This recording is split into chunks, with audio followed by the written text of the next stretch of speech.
बेट्यानो, इतक्या लवकर मी काय जात नसतो तुम्हाला सोडून. हा, मला बी अजित पवार म्हणतात. पण गऱ्यांनो, नियतीचा खेळ बघा. खरंच आज माझा हा प्रवास इथंच थांबतोय.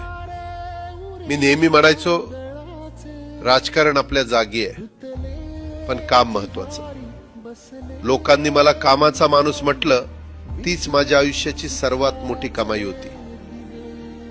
आज निरोप घेताना मन खूप जड आहे, पण एक समाधान आहे की शेवटच्या श्वासापर्यंत मी तुमच्यासाठीच धावत होतो.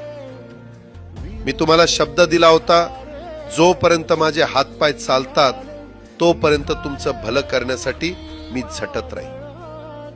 नियती बघा कशी असते. आज माझ्या हक्काच्या बारामतीच्या मातीत तुमच्या सेवेसाठी येत असतानाच माझे हातपाय कायमचे विसावले. पण मला अभिमान वाटतोय की मी रिकाम्या हाताने नाही, तर तुमच्या कामाची फाईल छातीशी धरूनच या जगाचा निरोप घेतोय. शेवटच्या क्षणीही माझ्या डोळ्यासमोर फक्त तुमचा चेहरा होता. माझा स्वभाव थोडा रोखठोक होता. कधी कुणावर ओरडलो असेल, कुणाचं मन दुखावलं असेल, पण माझ्या त्या रागामागे फक्त एकच तडफड होती की माझ्या सामान्य माणसाचं काम झालं पाहिजे.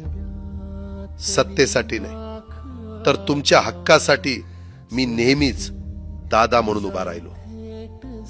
आता मी निरोप घेतोय, पण महाराष्ट्र थांबता कामा नये. माझी जबाबदारी आता मी तुमच्यावर सोपवतोय. राजकारण करा, पण विकासाची गती थांबू देऊ नका. जाता जाता माझ्या शैलीत डोळे पुसून शेवटचं सांगतो, आता रडत बसू नका. उठा आणि कामाला लागा. माझा महाराष्ट्र आपल्याला अजून खूप पुढे न्यायचा आहे. तुमचाच कामाचा माणूस अजितदादा पवार. सुटले धागे उरले माग उसासे